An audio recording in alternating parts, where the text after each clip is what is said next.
right place. Tim and I are going to talk to you and do a little demo work here for the martial arts of Sherlock Holmes. So particularly focusing on the two martial arts that you probably have heard of if you've read the canon, but may not be entirely sure what they are. Those are Bartitsu and Singlestick. Bartitsu is a hybrid martial art. That means it's made up of different sort of mechanics and techniques from several different martial arts. And there are four main ones, and we're going to talk you through those. We'll give you a little demo of what each of those looks like, and then we'll do some single stick at the end. All right. So Bartitsu is focused on the kind of self-defense you would need to do if you were a gentleman or a lady walking down the street, and you might be accosted by a ruffian. You might have a boxer come up and try to punch you in the face, or you might have some terrible undesirable grab you from behind or grab the lapels of your coat, and you need to know what to do to take care of yourself. The four martial art traditions that are embedded in Bartitsu each deal with a different distance or range, so you can judge who your opponent is, what they're trying to do. So the first one, the closest range, and from where Bartitsu gets its name, is jujitsu. So that is grappling and throwing. Question? How long are Donald Trump's arms? They're weak. So this is appropriate. Yeah, short distance. Shortest distance. If you ever grappled by a ruffian at short distance. Let's get back to what I was talking about, because it's big league, guys. All right. So Barton Wright, who is the founder of Bartitsu, named after himself, right? It's his name and jujitsu, Bartitsu.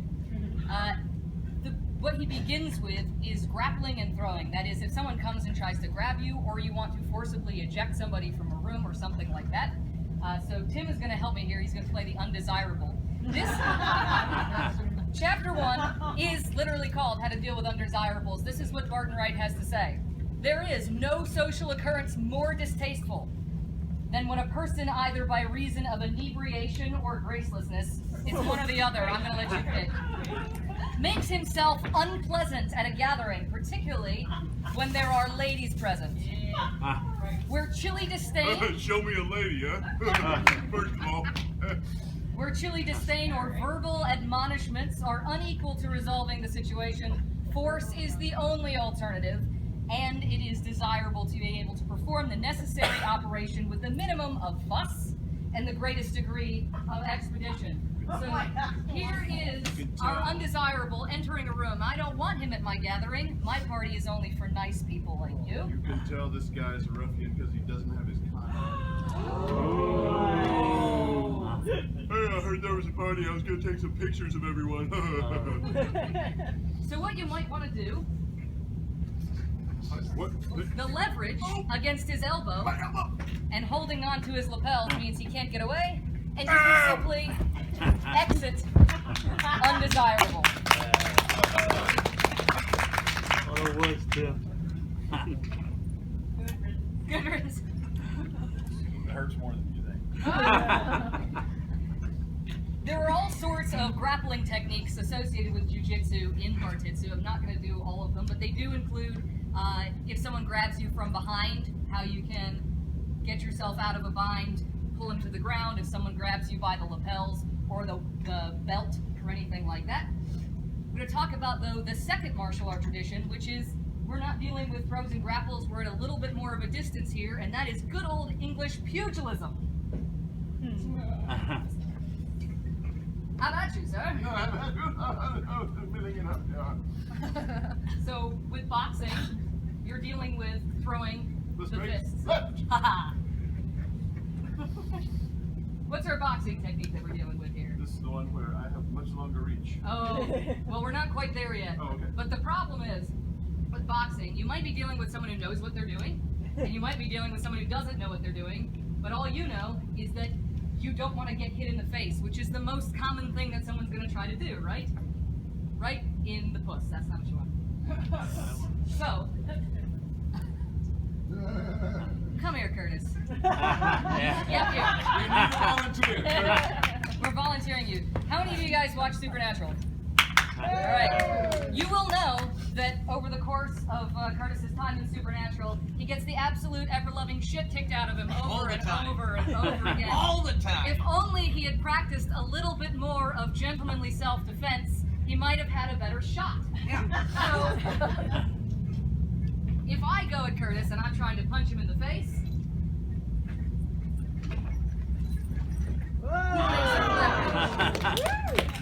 but the question is, and he escapes, which is the right thing to do once you get someone on the ground. He who So fights here's- and runs away lives to run away another day. So here's the question. Now, I'm shorter than Curtis, so maybe you're thinking he's just stronger than me, probably is. But Tim's a tall one. So here's the question. Can Curtis execute the same thing against Gumby? I'd like to see him fly. Yeah. By the way, after Sherlock Holmes took care of Moriarty at that waterfall, what did he do? Ran Run away! away! That's right. If I win, I still run away. That's correct. I run away. That's what you want to do. All right. So it's the same thing. Oh, fisticuffs. Good. Oh yeah. The good old fist. All right. So Tim goes. Whoa!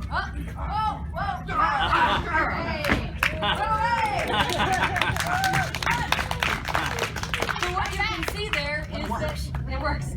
Is that it begins with pugilism, right? And ends in disaster. For the other guy, it ends with a throw or a grapple. So you can see how the two martial arts already begin to work together.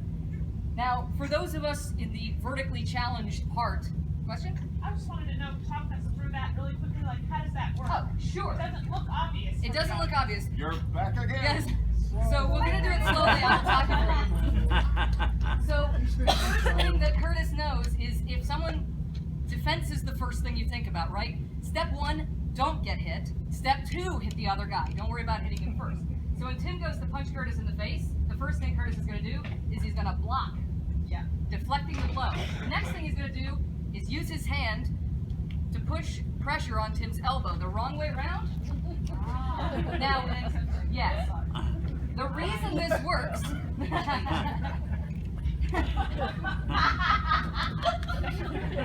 Nothing done. That was a perfect execution. That was wonderful. Because that's two joint box. Yeah. What happens there is that it takes advantage of our natural tendency to try to pull away when someone is pulling on us. So Curtis there is pulling on the arm a little bit, so my temptation is to pull away, and then he's going to force it back the same way I'm already pulling, which means I can't resist until it's too late. Once I'm here, I'm done. And he's just going to slowly lay me back until I'm lying down and have a nice long sleep. Excellent, thank you. So, sure, whatever you like. Related idea, but not exactly the same. Let's see. Volunteer. Tall volunteer. Tall volunteer? Man, I don't want to. Sure, come on up.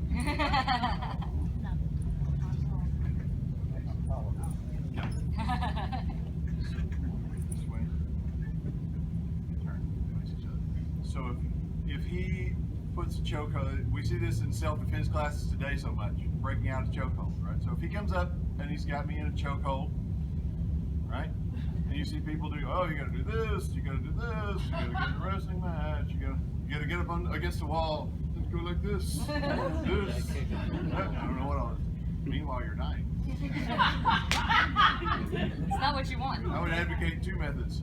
Go for the eyes! Fan shot to the eyes, but that's not an emergency. But this next thing is,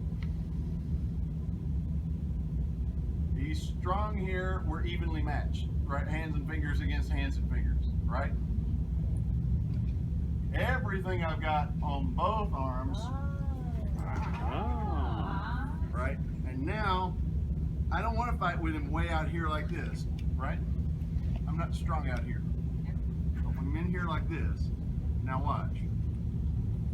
If I can get a hold of this hand, look where I've just got this wrist, it just naturally happens. Look at my elbow and his elbow. Ooh. I don't have to do anything now except just sit down a little. Just sit down a little. Okay.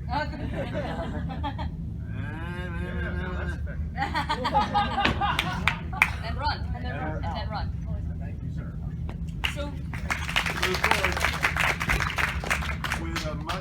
explosive display of. Yeah. Right? If you're loose, don't wait around to do things with elbows. Leave town. The heart of Bartitsu has a lot to do with leverage, and so much so that when Barton was publishing his Bartitsu material, he interspersed the self-defense techniques with explaining how to do demonstrations of feats of strength, like how a person could leverage or lift another person who's much heavier than them. He would like explode the myth, kind of Houdini-like. Showing that strength is not necessarily the most important thing, leverage is much more important, and employing the right technique at the right time is the most important.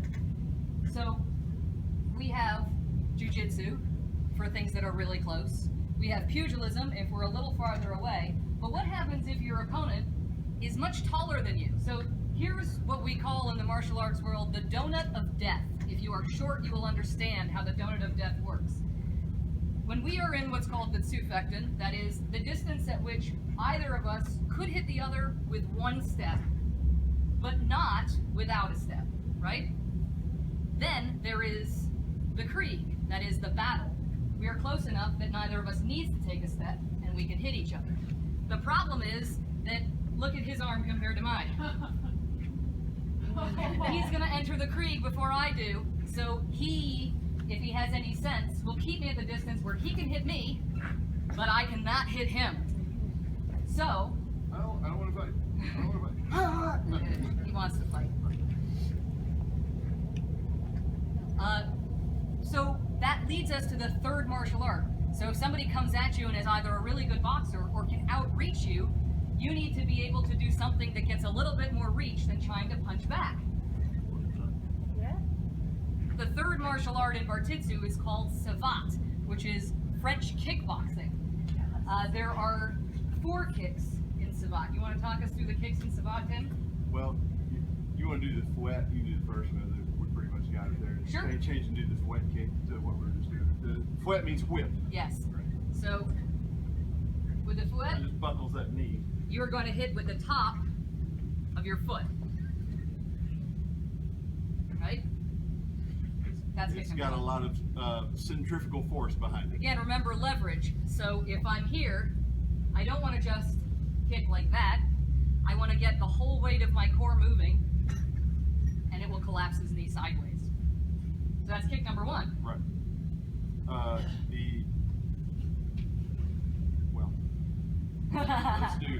Let's talk about this overcoming punch distance. Sure. And we've got a lot of time to do it. All right. It's gonna get. We'll throw some more stuff in there. And well, Don't worry I'm about afraid we won't fit it in. So other things in savate where we're trying to overcome arm distance. Right. Here comes an opponent closing distance where we're going into the creek. Right. I don't want to go into it. I want to stay out of it. If you cannot get punched, that's the better choice. That's right. People say things like, well, if I knew there was going to be a fight, I would have brought along blah, blah, blah, blah. If I knew there was going to be a fight, I would have taken a vacation day and gone to Cabo San Lucas. Me. So, here comes the person closing distance. This is called the coup d'arrêt in savate. This is French kickboxing that developed in Marseille. And when you hear, and then from there went to Montmartre in Paris. And when you hear in The Illustrious Client about the Apaches of Paris and the French street gangs, a lot of this is developed out of French street fighting and defense dans la rue, the book Street Defense. So passado forward.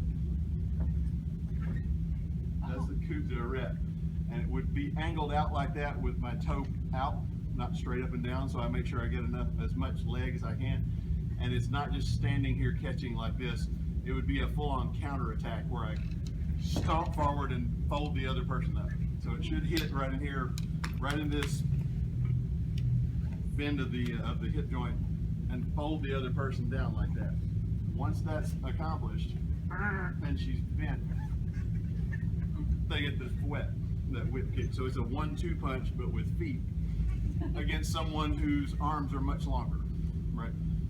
Get back, bang, go to sleep, bye. And then run away. Run away. And run away. The we said the coup de pied. The coup de pied. That's the other pro. So if I'm left foot forward stance, especially if I do something silly like let my foot drift out there too much. Yeah. You okay? Yeah, I'm great. Good. Wait for the follow-up shot. Like night-night. Yeah. Right.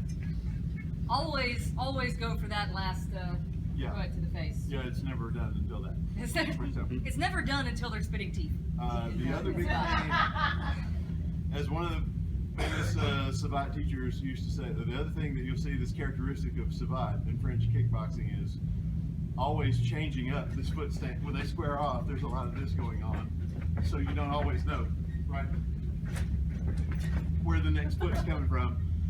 As one of the really well-known teachers of it back used to say, if you come with the same kick twice, always change the footwork. That means Savate is a very physically demanding martial art to learn. You don't just get to stand there and wait for what's next. He used to say, it's Marcel, I can't think of his last name. No, Michel. If you come with that kick, that fouet to the ribs, one time you catch him. Second time, maybe.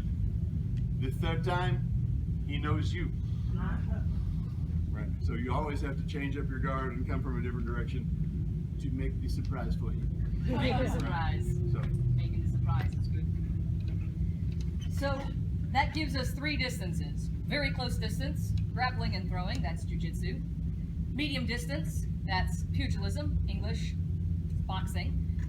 And sort of medium or farther distance, slightly longer distance, savate, so adding in some kicks. But there is a 4th martial art that is incorporated into Bartitsu, and that is at the longest distance, what happens if you're dealing with somebody who comes at you with a weapon? Oh no. Remember that we are all ladies and gentlemen here, and it's very likely that if we're walking down the street in the city, we've got a walking stick or an umbrella. If we are walking in the countryside, we may have a walking stick. We may have an alpenstock, right? There's a reason that Holmes was carrying an alpenstock in Switzerland. We may even have something like, what's to hand? A bicycle. Barton Wright talks about self-defense from and with a bicycle, how to leverage your bicycle to jump off the back, control the front wheel, hit them in the face, get the hell back on your bicycle, and bike away! Run away. Now, we have all sorts of different combinations: walking stick against stick, stick against cudgel, stick against umbrella, hooked stick against walking stick. In this case, what we have is clearly a ruffian, because look at what he's got. Not a nice civilized walking stick. no con badge. No con badge. Boo. And a blackthorn stick. Very stout. Clearly he means trouble.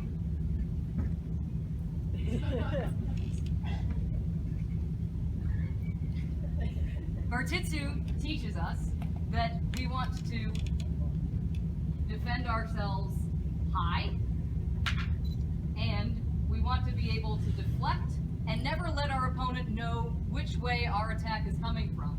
So note that this is not like a sword where you might be holding it both on the same side and deflect here, because here, which way is he gonna defend if I go to hit it? He knows where the attack is coming from. But here, I may hit him with this end, but I may hit him with this end. And also, 2 hands on the stick is much stronger if he comes at me from above than 1 hand on the stick, where he might break through and I still get cracked on the skull, especially if I'm fighting with T-Rex arms. You know what I mean? Crash your parry. Now what if I see you do that and then I change and go like this? Just go, bam. Ow.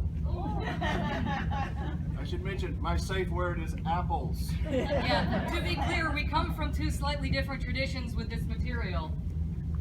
I'm a practicing martial artist who goes to competitions and fights, And I am a stage fight director and stage combat choreographer, so I like to deconstruct these moves and make them look real but not be real. I like to actually hurt people. I like to fake like I'm hurting people and then get paid for it. Maybe your way's better. Yeah. It's symbiotic. So let's see, to show you how easy it is to learn this easy block, deflect, and then crack your opponent on the skull. Can we have you back, Curtis? Yes, you may. He looks like more of a country gentleman than I do anyway. Look at that. Oh. So I'm looking in a print shop right now. Watered down In the Strand. We just need you to pop your collar a little bit. All right, very sexy. So this ruffian has it out for you. He's gonna come in and he's gonna try to crack you right on the top of the head. You are gonna defend nice and strong, thumbs out. You're gonna deflect his blow either to the left or right, depending on what your preference is. Then you are going to bring one hand around to meet the other, hit him on the head, and then run away. Or, you know, once he's down there and he's really got his head cracked in, you can just pose. It's nice. Let's see it. Right, Sherlock Holmes, let's be having you. Yes.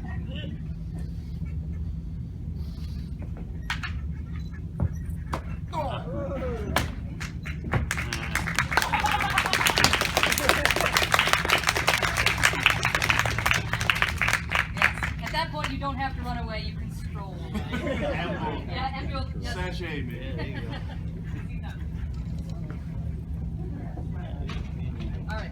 So there's a lot to the fourth martial art, stick fighting, which ties in to this sort of martial art tradition that we talked about as the second thing from Bartitsu. So Bartitsu includes those four martial arts. Stick fighting is fed by the kind of training you can do in single stick play.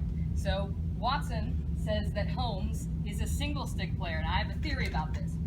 There are 3 reasons you would practice with a single stick, which looks like this. All right, it's got a really strong basket hilt, which is usually made of leather that's waxed, and the stick is rounded.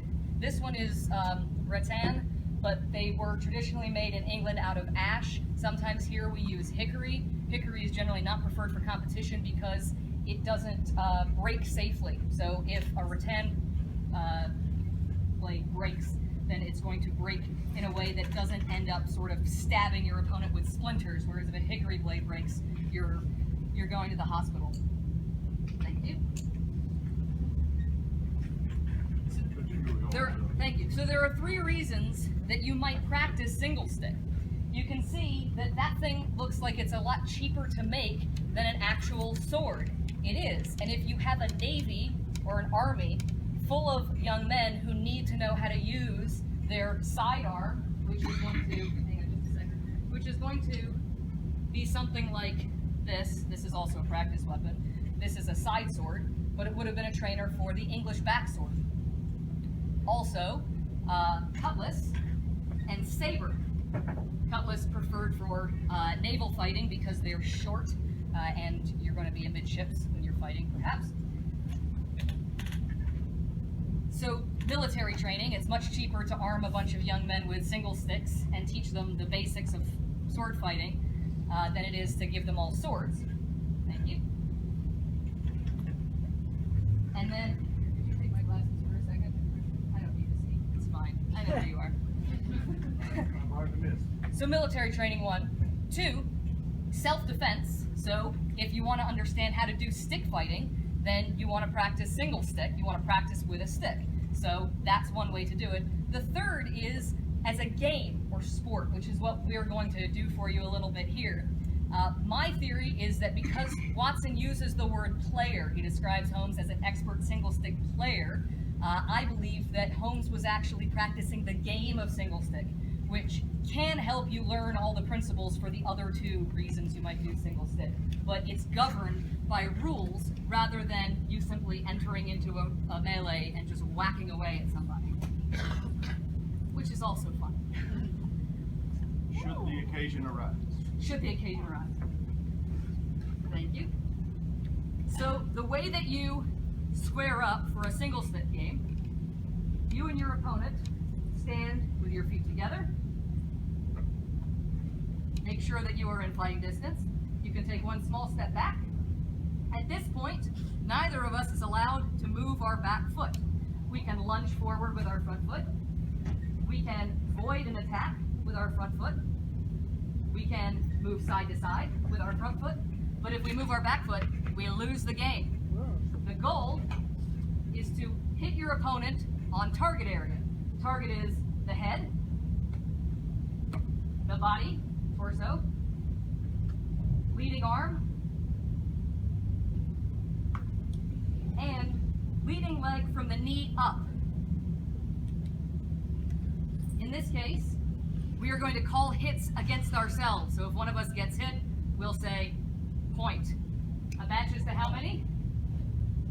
3.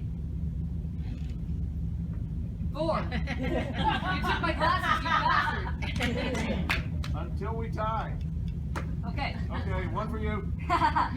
So once you have got your distance, we make sure our sticks touch. We can either use a forward guard, or as Tim is doing, a hanging guard, and then we enter into play.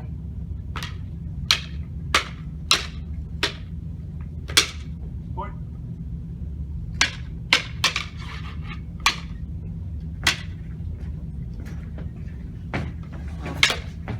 Point.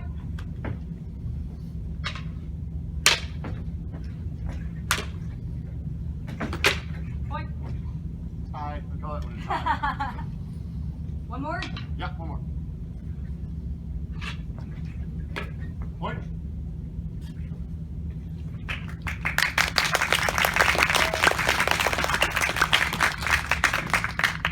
What forcing you to keep your back foot stationary accomplishes is, again, it makes you focus on your arm work and your distance. I know that my technique here cannot involve running away. I have to learn how to manipulate the stick. I have to learn how to parry successfully. I have to learn how to find an opening, so if he moves his arm one direction, he leaves the other side of his body open, and that's where I want to land my attack. But running away is not, although always preferred, not always possible. Right? That's true. First thing that happened in the encounter might be, you might have gotten nailed in the foot. Yeah. You Remember might that have savant? you might have your child with you. You might have your John Watson with you. You might be backed into a corner. There may be a few seconds or even a minute where you have to stand ground and fight and wait for a chance to get up. So this was a game that taught you sort of to stay in the Krieg, Stay as in the it Krieg, were, yep. and give and take with sticks. The name of the game was hit each other in the head with sticks. Yep, that's basically it. Or sticks. And as you can imagine, playing that game would train you very well for the sort of defense with a walking stick, defense with an umbrella stuff that feeds into Bartitsu. And so these are very complementary martial arts that Holmes was practicing.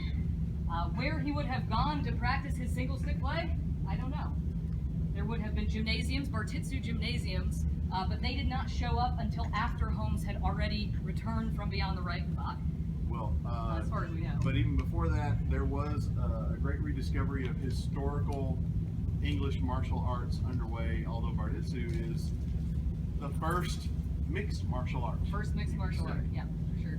It mixes some English martial arts, like pugilism and grappling and wrestling, with some Eastern martial arts, like jiu-jitsu. And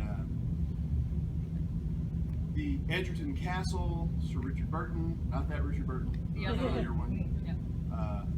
And one other historical fencing master. They had long been in pursuit of looking up old sword manuals and bringing out reproductions of sort of the two-handed, the bastard sword or hand and a half sword or two-handed long sword, and the older style of English arming sword, and working with, and even the rapier and dagger, fighting en suite with rapier and dagger, and trying to rediscover what real swordplay would have looked like in English history. And along with that was included explorations of books like The Expert Swordman's Companion by Donald McBain. McBain wrote the Bayonet Manual in the 1750s for the British Army, which remained the Bayonet Manual until the First World War. That's a good bayonet. He's a fascinating character. You should look him up sometime. He fought his last prize fight at age 63 with a steel plate in his head. He fought, by prize fight I mean it was with stuff like this, with swords that weren't sharp. The objective was to hit the other guy and make him bleed. And then you win a big sack full of gold. His opponent was 28 years old and undefeated. McBain broke his arm in 4 places. His motto above the door of his fencing school was, "Trust no one." Yes, sir. Was Ewart Oakeshaw the name you're looking for? No, this guy lived in the Victorian era. I'll look him up in a second. And he had an incredible mustache, like even by Victorian standards. Yeah. There was Edgerton Castle. Though that doesn't really narrow it down very much. A lot of men. They were also practicing singlestick in these gymnasiums. They were still playing singlestick, and also bringing over the Schlager fencing from German university fencing, Heidelberg saber fencing at the same time, which is another game where we hit each other in the head with a sword-like object and make each other bleed. It's awesome. That one's specifically focused on making each other bleed. Bleeding is the name. Bleeding is the point there, and getting nice scars to show up. Questions? Oh, come on. Yes, ma'am. How many women were pursuing these disciplines at the time? Many.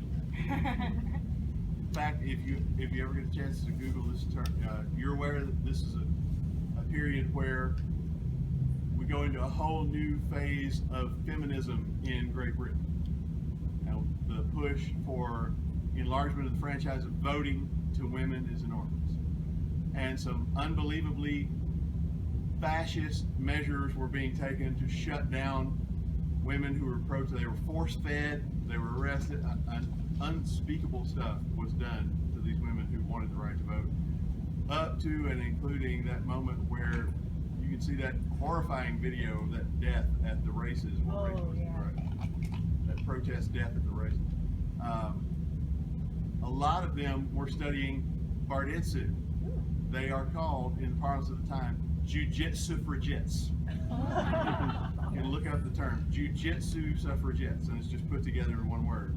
They worked out with the gymnasium tool that was called at the time the Indian clubs. It looks like an overgrown bowling pin. In fact, Beat the drug stuffings out of somebody. I should have brought Indian clubs. Indian clubs are actually, they're being revived in the human community largely as a training tool, because they keep your arms in constant motion and you do them with different weights. So you can have 1 pound Indian clubs, or 2 pound or 3 pound Indian clubs, but they work on your shoulders, they work on your biceps, and importantly for swordplay,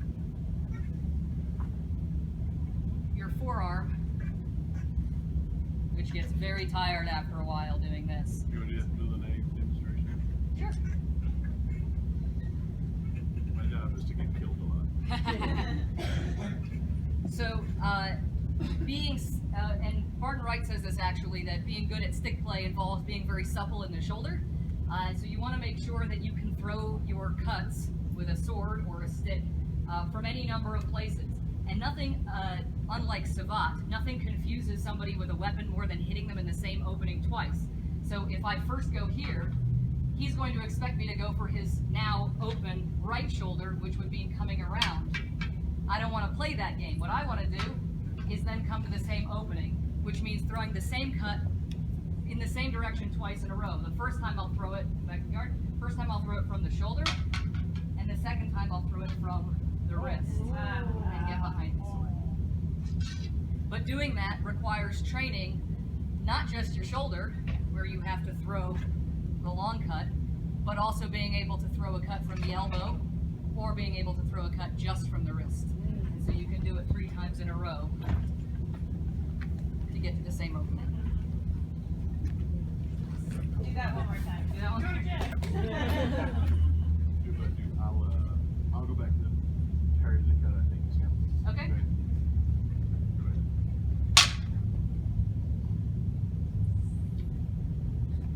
Yep. Now, I'm not going to let you outsmart me this time. Okay.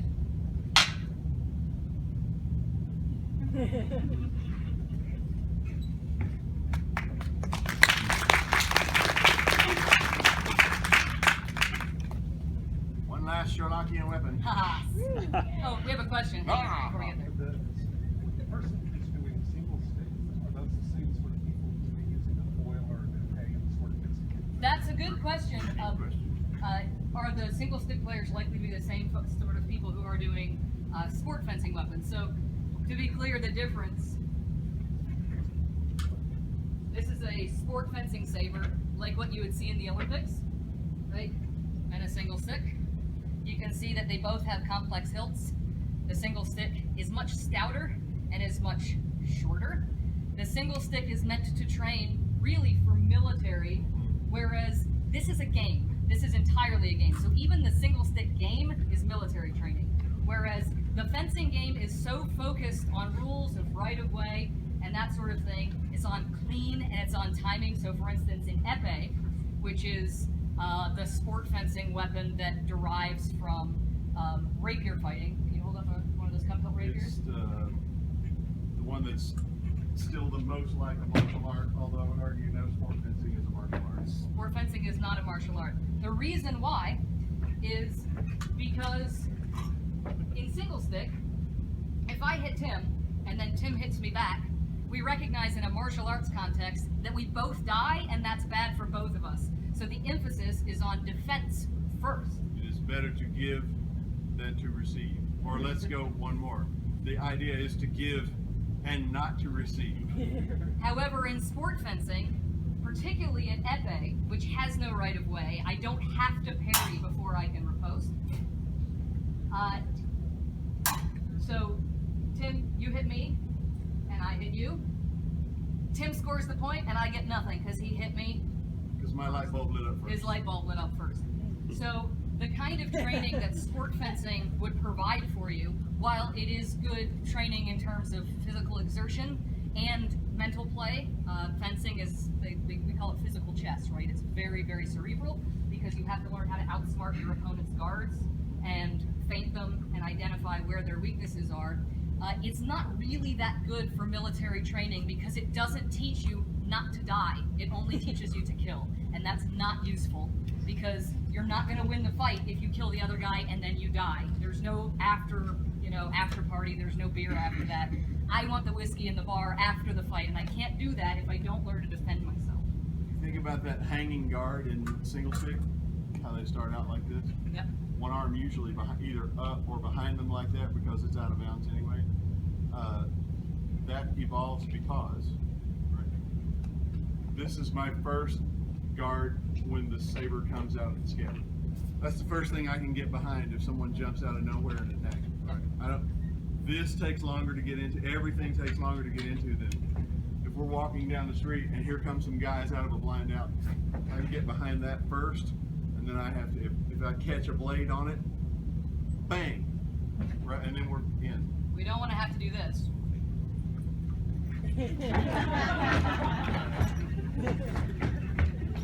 We died an hour ago. Yeah, we're all dead. Everybody's dead. You've been dead forever. I've been dead for hours. Yeah. Original hero with a whip, Sherlock Holmes. Yeah. You remember that great scene in A Case of Identity? Yes, I do. Why don't you tell us about it? Because I heard you were good with stories. Well, in the case of identity, Sherlock Holmes turned out to have a serious problem with a gentleman, but I hesitate to call him a gentleman. He was not a gentleman. He was not wearing his con badge. A man by the name of Hosmer Angel. He was not wearing his con badge, and he decided to date his stepdaughter. And this seemed like a bad idea to Sherlock Holmes, and he said, I should whip you out of this house. And there is actually a passage illustration of Sherlock Holmes enacting this. And it is Picking up his hunting crop, and for once we see he's got the thong attached to it. Not that kind of thong. He's got the thong attached to it, the whiplash attached to it, which is detachable. And the hunting crop is, and although we usually see it with that taken off, is in the family of weapons that the Australian stock whip belongs to. That's what this is. I'm bringing my hunting crop today because This is basically Sherlock very Holmes dear to saying, me. I should beat the shit out of Very you. dear to me. But it's called the stock whip not because it's used on livestock, but because of this. This is the stock, the handle or stock.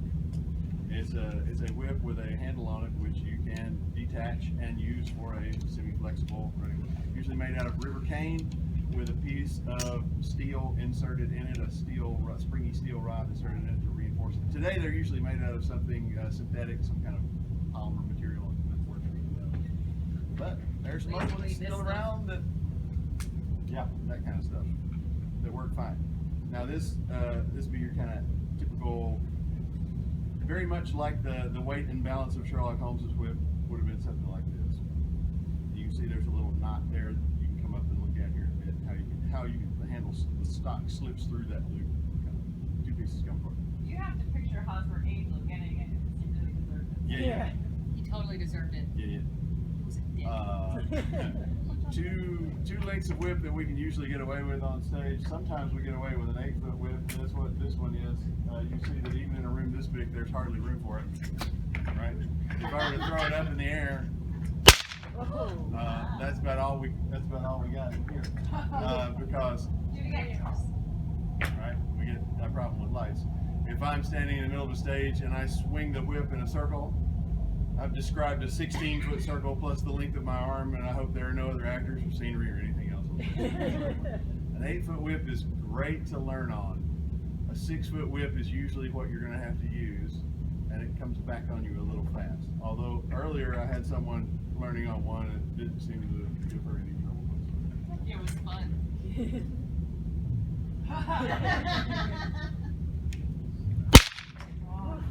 And the first man-made object to break the sound barrier. And people told you it was Chuck Yeager in the Bell X1. No, it was this. What makes that sound? A sonic boom. Sonic boom.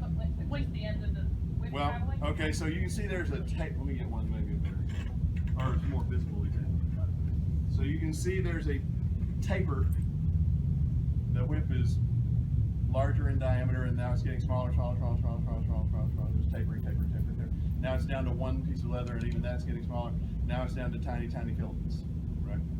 So there's an acceleration of kinetic energy. Anything I put into it on this end will be forced into a smaller and smaller area, so it's going to start accelerating. What I move not very fast here will at some point go about 880 miles per hour here. Yeah. So you'll be able to see the whip here, but it'll be very difficult to see here when it cracks. And after a lot of super high-speed photography, by which I mean slow motion, they finally, a couple of years ago, caught. People think it's when the whip is fully extended that you get that crack. Or like when it stops. It's right about here, really. Yeah. It's because it's at its maximum acceleration. Once it lays all the way out, it decelerated quite a bit. It's just as it's about to lay out, you can see the shock wave in front of it really piling up with the explosion of sound. It's like the end of the checkout play. Correct. Remember, as Chekhov said, in order for a whip to be cracked in the second act, it must be seen hanging on the wall in the first act. Oh, it was a gift. That was good. We'll take it with the whip. It's Same fine. idea. So we go down to 6-foot whip. I would like to see even more Indiana Jonesy Sherlock Holmes adaptations down in the cellar of the bank with John Clay's gun getting yanked out of his hand and all that kind of stuff. But we'll see if anything. It's not a muscle game.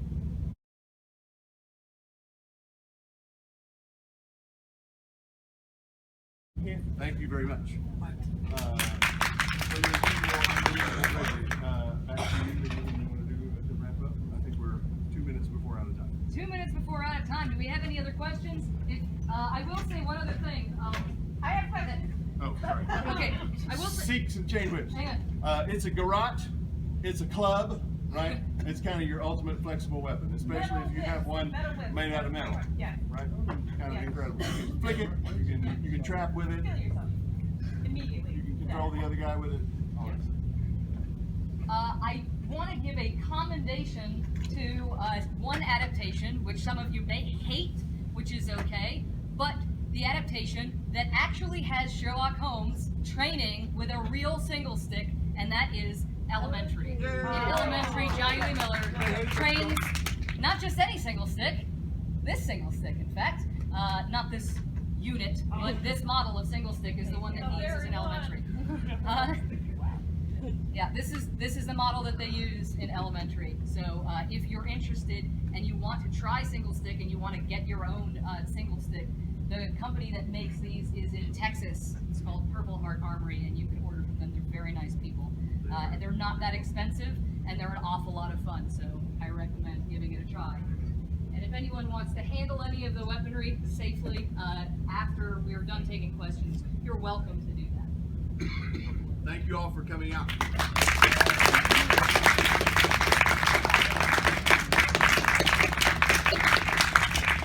Anybody have any rules they need to settle? I'm gonna go find some. Okay, I have an answer. You go first, Curtis. Why would I can understand Holmes having the stick, and so why would he have the hunting crop as a weapon? That's a good question. I mean, how often do you use it? I can give you a theoretical answer. Yeah. Okay. Start with the theoretical one and then go with the actual one. Okay. Let me do the other way around. Think of it like a nightstick with a side handle baton. It's got a crook handle that's a straight, about a 18-inch, 24-inch long head knocker, right? Which they still carry today on patrol, pretty much, right? So you can trap someone's elbow with that right angle. That's basically it. Yeah, I mean, it's pretty much, so who invented the side handle baton? Sherlock Holmes. And also, so now here's the theoretical answer, okay? Are you strapped I in? also will ask you a question. Why are the London police, by and large, inept boobs in the Sherlock Holmes stories, and the country police, like Baines, or Inspector Martin in The Dancing Men, or Inspector Gregory in Silver Blaze, well reviewed by Sherlock Holmes? I would let you answer. I thought about it a long time, and I figured you'd know that you don't. Yeah. My theory would be this: they are closer to the hunt. They have not lost the scent of the game, and if we think about the old Chaucerian gag of describing characters with animal imagery, Sherlock Holmes is always either a hawk or a hound. He's a medieval hunting animal. And so the hunting crop is just yet another emblem of his rural upbringing. His ancestors were country squires. What did they do? What was that So it's antler emblematic. handle really for? It was for opening the latches on gates when fox hunting, so you didn't have to get off the horse. You hook the latch, swing the gate open. It makes your arm just long enough to reach past the horse's rump and pull the gate closed behind you. And it's also a whip, so you get going. And so I guess it's old. He's used to it and familiar with it, but it's useful. I mean, it's loaded with lead. It's a loaded hunting crop, Loaded, so yeah. it's for cracking So the heads. loaded hunting crop would be without the attached. It could either have the lash attached or not, but the pith has been taken out of that antler right before it's been mounted to the crop. The cream filling, if it were right? It would be a it's long- hollow. There's a cavity on the inside, Right. and then they run the shaft in there and then plat over it or whatever to finish it out. Now there's a negative space. You pour that out and pour molten lead inside it, and you greatly increase Now its. you've got a loaded hunting. It's loaded with lead, is what it means, and you got a real. You're gonna crack some skulls. Tire checker. Yeah. It's also very stylish. Yeah, it is silent, quite a silent one. Yeah. So I think a lot of it is symbolic. It is literary symbolism. It attaches him to the idea of man hunting, the most dangerous game, or the idea of how he's always described as a pure-blooded foxhound going through a covered right, flushing some out of it, and how many times they say things like the game is afoot, and we must cast the dog again. Well, of course, and How all many the whole medieval idea hunting- of hounds and sleuths. The words are related. Sleuth hound, right? That's how we end up with the word sleuth meaning detective. This was originally a word sleuth hound describing a dog. But Scotch this, blood. like, this was historically a way people walked around protecting themselves. Oh, yeah. Okay, so like I have. Conan Doyle's reading audience would I have have- recognized it, yes. They would have noticed that Yeah. there it is. Like I have a walking stick, and it's like, okay, you have a walking stick, and also you put a bunch of lead in it, Yep. and Oh. now it's. And That's now a great. you know. The hunting crop that was owned by Sidney Paget, that is the one that is used as the artist model in the sketches for the Strand magazine, is now in the collection of Nick Utek, and it's almost 3 feet long. It's a cane, almost. It's a 30-inch or 31-inch. Excuse me, guys, I just They got come in a all business different. to go take care They of. come in all different lengths. Does anybody know where Nikki Tegan lives? Yeah, I do in fact. I'm sorry. Yes, I do. You get the silver cigarette I do case actually know where Nicky from Tegan Sherlock lives. Holmes, and I get the. Actually, It's a deal. And then we trade every other year. Yeah. So, but it's really but bad some of them idea, could but almost it pass for canes for walking sticks with the latch removed. So it just depends. You could almost say even that when Holmes was a young man, when Holmes was still in college, before he came to Montague Street, it was in Glorious Scott that he saw a walking stick, in that case, A loaded that had one. been Right. filled with lead. With lead. To make it more of a That's the place to get the idea. It might have been something that he thought. I They have need integrated it one of those. from the item from his childhood, right? He comes from country stock, so. I need one of those. I think those. Give me one. Yeah, They're get gonna me have one of one. them. I'm gonna have one. Yeah, absolutely. So I don't know if that it addresses the question at all.